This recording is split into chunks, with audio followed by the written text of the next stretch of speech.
Welcome, educators, parents, and scholar gamers to the Academy of Esports episode 20, The Tough Questions. I'm your host, James O'Hagan. This is the podcast where I delve into topics surrounding esports and education.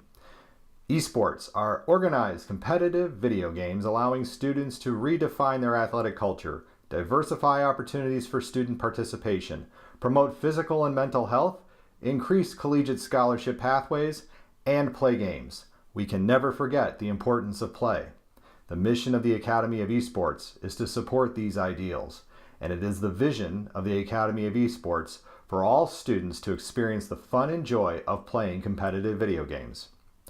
In this episode, I tackle the tough questions one may face when wanting to offer an esports experience to students. When you face those tough questions, how do you respond? And you may notice here that I've actually shifted locations a little bit. I'm actually now moved into, I guess, what one would call the lair of the Academy of Esports, or the den, or the main office. Kind of decided that it was time to move away from the dining room table in my house and clean up the office a little bit and make it presentable and make it into something that reflects the, I guess you could say, the technical fun around esports and gaming in general. And this is a lot of fun for me. In fact, the topic this week comes from a question that was directed to me over a Discord channel that I'm a part of. And it's an educator who really wants to include an esports experience with his students. However, the problem is that he's getting a lot of pushback from those at his school. I didn't have permission. I haven't gotten permission from him at the time to record this podcast if I could use his name and his location. But let's just say that I'm sure this is a question that other people may have as well too. So let's dive into this question a little bit. So esports for me, getting into the realm of it has been almost a 5-year journey, I guess you could say. And it started off actually fairly easy for me. And I'll explain why in just a second.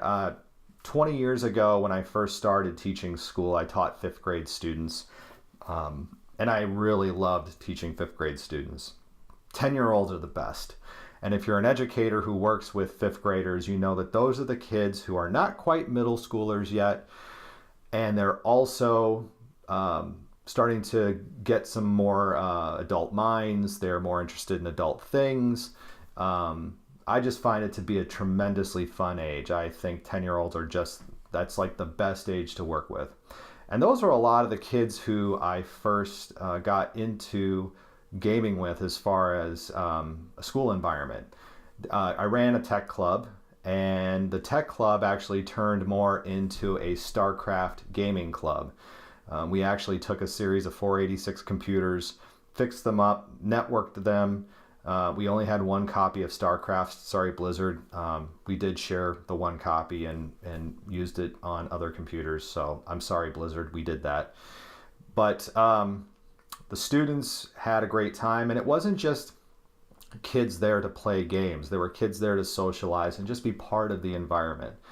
And so I guess you could say that's kind of the beginning of the thought process around combining esports and education. Just seeing those 10-year-olds be in that same room together, some of them being the gamers, some of them being the coaches, having a positive adult interaction, okay? Fast forward several years, and I'm in the Rockford Public School District, and I am the Director of Instructional Technology for the district. And just in passing, I had a conversation with an assistant superintendent named Matt Vosberg. And Matt said to me, "Hey, did you see 60 Minutes last night? They did a story on this esports thing, and they offer scholarships." And I had actually seen the story, and it was something that, you kind of put it away in the back of your mind, but you just go, I don't know if our school's going to be one to do that. But Matt saw the potential possibilities of esports and around the collegiate scholarship pathway. And so I said, I will dig in and see what I can figure out as far as what we can do to make this happen. And I guess you could call it a perfect storm. So when you're a director of instructional technology and you've got the assistant superintendent, the number 2 man of the district, saying, hey, can you look into this? And then the other person who was key in all this was Matt Parker, who is still the athletic director at the Rockford Public School District, who saw himself as somebody who wasn't just focused on traditional sports. He wanted something for all students, and he still does to this day. And when I brought this idea to Matt Parker, he loved the idea immediately, and he wanted to be part of it and help grow esports in the Rockford Public School District, which we did. So I guess you could say that my foray at first into esports on an organized scale was relatively simple. There were a lot of things already aligned for me, and there was already a want to do esports. But in 5 years, I've really rethought a lot of the reasons around why we do it. That's why there's the podcast here. That's why we talk about not just the collegiate scholarship pathways, but the career connections, finding those physical health aspects that need to happen, those mental health aspects that need to happen. So there's a lot of other reasons that through my research over the last 5 years has really started to codify this idea of the importance. And I'm always finding something new and interesting around it. Even today, I was sent an article about the importance of play. And I'm going to get into that probably in the next few weeks, reading that article and really digesting it, because there's a lot of great information in that. So make sure you follow up in the next few weeks on the podcast and listen to the more about the importance of play. But let's get to the question that was brought to me about I'm trying to get this started in my school and I'm getting a tremendous amount of pushback. Okay, it's not uncommon. And I can tell you a few experiences of mine where pushback has been something that I've faced a lot of. I used to be the tech director of a school district. It's actually several school districts I was the tech director.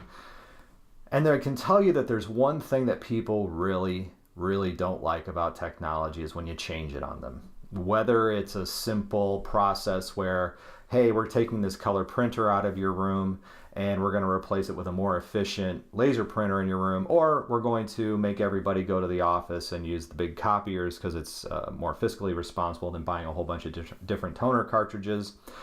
Or let's say you go from Mac to PC, which is a big change for a lot of people, or even just changing a laptop. Even if it's a PC to PC laptop change, there's a lot of people who don't like that change. And I think what it is that it isn't so much the change of the device, and it isn't so much the change of that thing. There's a lot of in education, teachers are typically the ones who are really in control a lot of the time. They're usually the smartest. They try to be the smartest person in the room. I'm not saying that as a bad thing. I'm just saying as the reality, you're the teacher trying to teach the student. So you are supposed to be, most of the time, the expert in the room, and that's okay. When you start to move into things that teachers don't understand, I myself being an educator, I know what this is like. When you get into a realm that a teacher doesn't understand something, it can be a little bit daunting and scary because you have to really feel like you're in control a lot of the time, and not being the expert makes you not feel like you're in control. So what I found over the years being a tech director, and my experience with that, was when I started this conversation around making a technology switch, a change, any change, it was important to bring together not just stakeholders who are going to support you when you wanted to discuss how this change was going to happen. You also wanted to find people who were going to push against you. And you wanted to find some of the biggest naysayers sometimes, not the ones who are going to be so negative and toxic to an environment that they would create problems when you're trying to discuss change. But you want to bring in the people who, when they get educated about something, while they may be negative at the start, when they get included in the conversation and can ask the difficult questions of you about why, always start with the question why, then it becomes much easier to create those perfect environments for change. Okay, so I know that in my experience, I always went to the teacher who wasn't going to say, I'm not going to do this and fold their arms. It would be the person who I knew that I could go to. And if I said, I've got this idea and I want to run it past you first of all, you go to somebody who resists change and you offer to bring them into the conversation because you value their input. That creates immediately going from a negative perspective of, oh my gosh, here comes change and I have no idea what's happening, to my opinion is valued. And while you may not take all of the opinions they may have, they're at least at the table and part of the discussion. Okay. So when we're talking about esports, what you're talking about is something that is typically where the teacher or the coach is not going to necessarily be the expert. It's an unknown entity right now. We are still in the wild, wild west phases of esports. And I'm not just talking about gaming. I'm talking about how space is designed, what goes into a space, an esports competitive space. What games are we going to be playing? The gaming environment is changing tremendously. Even recently, I've seen data where viewership on certain games that have been popular for years are starting to decline slightly. League of Legends being one of those games where the viewership is starting to lag a little bit. And some people may say, are you concerned about that? And I'm not concerned so much about the changing tastes of gaming, but I know that if you design the entire environment around one specific game, you could be setting yourself up for disappointment in the future as the game starts to lose interest and students start to lose interest. But again, when you're talking about making this gigantic shift in esports, you got to invite people to the table. And sometimes getting people to the table is incredibly difficult, especially if you work in a larger school district where you have many, many people in different schools, different departments that need to be included in the conversation. And if I was going to start an esports team now at a large high school or even at a college where there's different departments that may need to be involved, you're definitely going to need somebody from IT. You're definitely going to need somebody from the schools, representation from the schools, so an athletic director or somebody who maybe already runs a gaming club or somebody who wants to be a coach. And you also will want to, believe it or not, include student voice into this as well too. Students ultimately are the ones who are going to be the people who are involved with this. And this is a perfect opportunity to already start to shift the conversation away from what can adults do for kids and more along the lines of how do we service students and fill their needs to bring them into this amazing experience.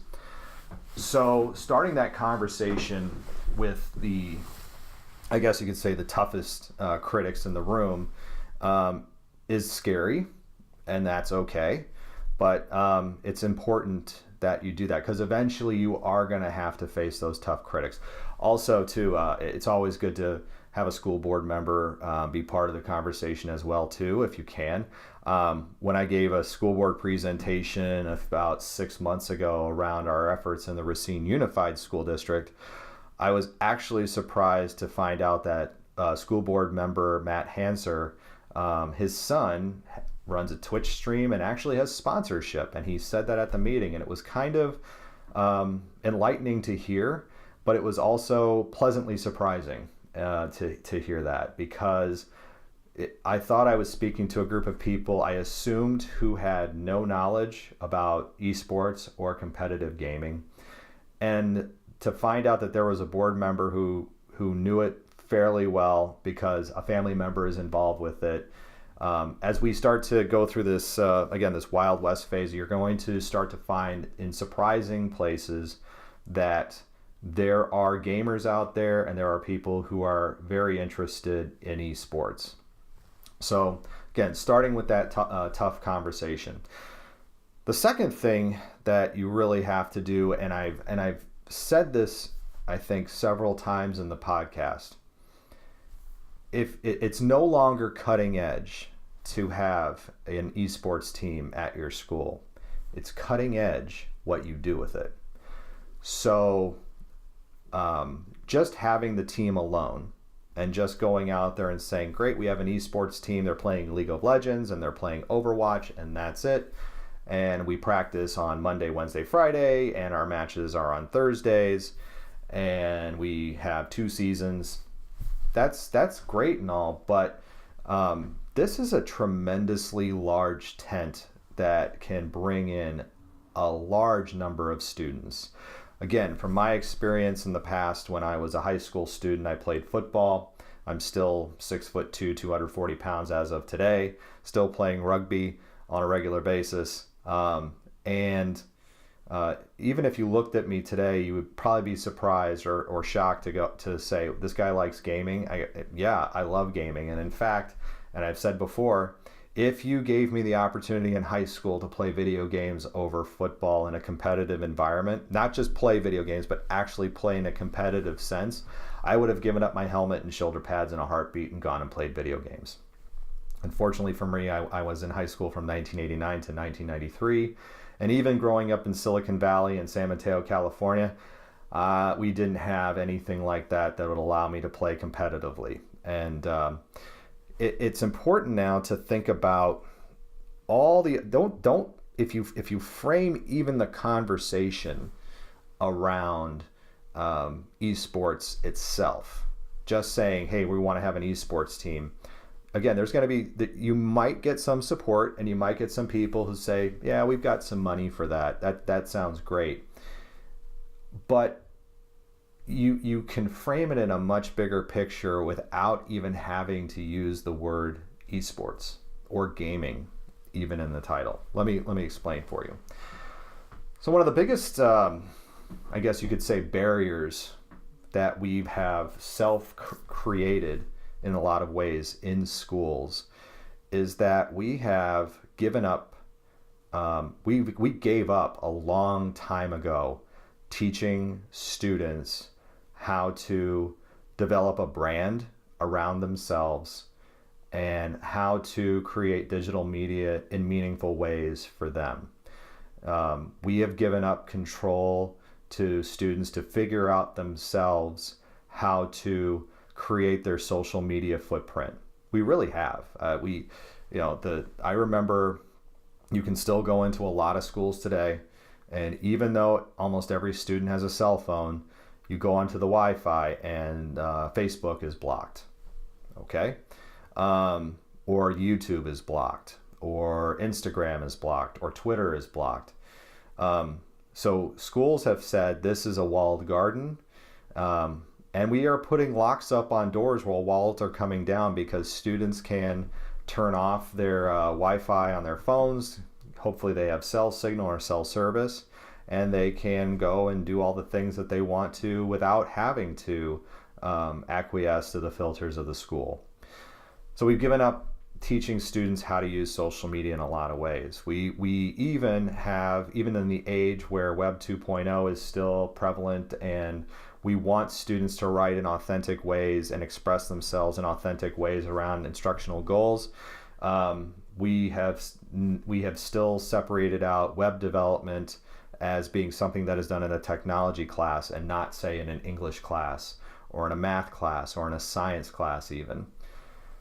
So let's change the conversation. And instead of saying we're going to ask students to play video games, let's say instead, I have this idea. I want to create an environment where we have students, we basically come up with students who are business savvy in the sense that they become digital media experts. The students become digital media experts because they can control the social media, they can create content. So rather than being content, they become content creators instead of content consumers. So we have creation instead of consuming media. And we want our students to be able to develop web applications, for example. There's actually a program out there that is a pretty good model, I think. It's called the Twitch University Challenge, where they actually encourage students to create branding and do web development, content development, social media development around a business plan. And you may say, well, why would Twitch want to be involved with that? Well, Twitch, while people think is strictly a video game broadcasting platform, Twitch can be used in a variety of different ways. And the great thing about Twitch is that it is very easy to monetize the environment in Twitch. So I know that I go back and I remember in schools where we have these product fairs where a business class may have a fair where students in these business classes have gone and created these widgets. I call it a widget because they're not a tangible, real business. It's kind of an idea of a business. They're not actually selling anything. They're more coming up with a concept of design. Let's change that. Let's say instead of it being esports and gaming, let's say instead you're creating a young entrepreneurs club based around gaming. Okay, so we know, if you've listened to previous podcasts, that 90% of young adults ages 14 to 21 males identify as being gamers. And in that same age range, the females, 65%, identify as gamers. So already you have an intrinsic motivation there for students to want to be part of something, right? Involving gaming. Esports becomes then the vehicle that drives students to these other things. So rather than just having gaming, and you'll have gaming, and you'll have a variety of different games, and you'll have a variety of different roles. But what we're saying is now, let's instead have a tangible product that comes out of it. And let's have something that students not only create, but they own. And now instead of social media and web development and content creation being something that schools have little part of, or a satellite part of it, now schools are really coming to the table and existing where students are. Somebody asked me the other day about my involvement in schools. And they said, what was your favorite experience? And I said, well, I've worked in the suburbs of Chicago. I've worked in inner city. I've worked in rural areas. I've worked in an all special ed school. I've worked in alternative environments. I've worked in K-6 building, K-8 building, high school, K-12 building. And of all the experiences that I've had, the biggest takeaways I have are from two places: the Cove School in Northbrook, which was an all special ed school, and Roosevelt Community Education Center in Rockford, which is an alternative high school. Because at both of those places, it was really important to meet students where they are at. And where are our students existing today? Our students are existing in gaming environments that, again, schools have said, we're not really sure if we want to be part of this gaming culture. And then they're also very heavily vested in social media.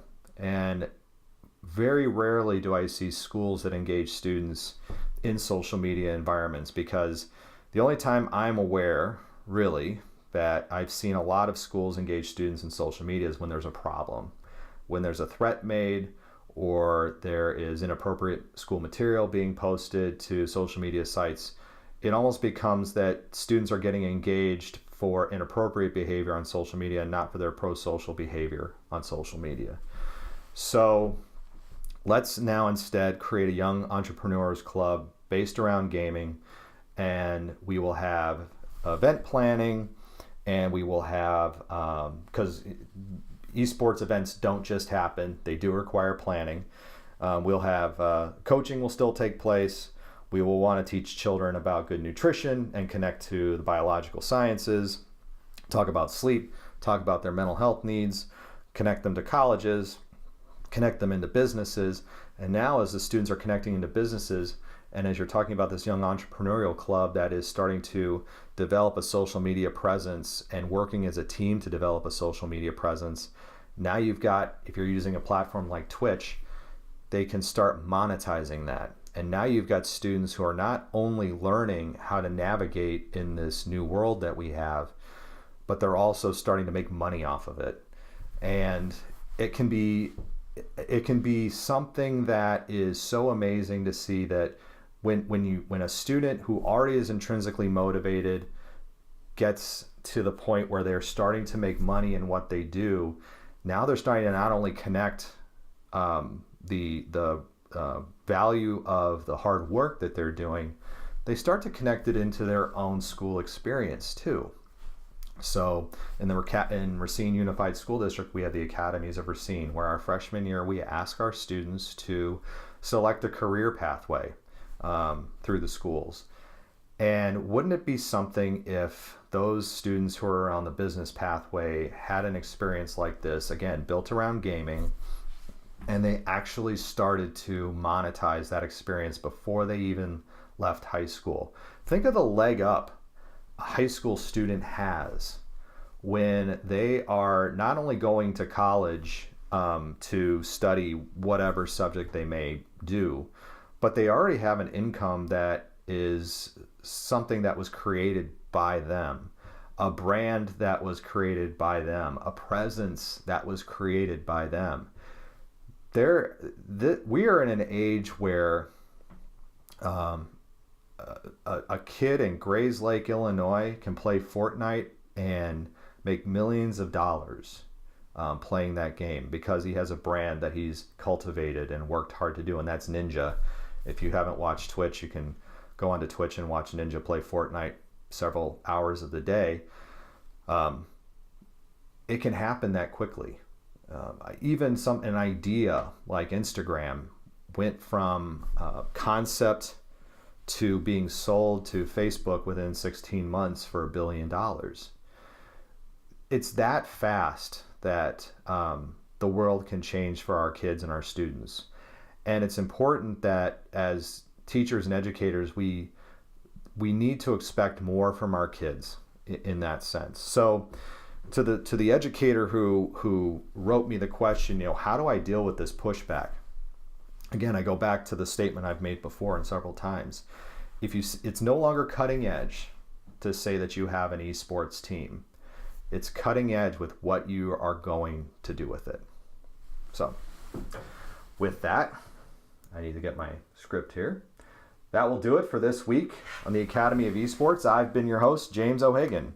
You may follow me on Twitter at Jim O'Hagan. That's at JIMOHAGAN. And through the Academy of Esports account at TAOesports.com. Oh, that's not the whole website. At TAOesports. Sorry, no .com. It's a great way to get the latest blog posts, podcast episodes, and news coming out of esports and education. And remember, you can continue your engagement by going to www.taoesports.com. You can also connect through Facebook at www.facebook.com/TAOesports. Thanks again for listening, and I look forward to our time again next week.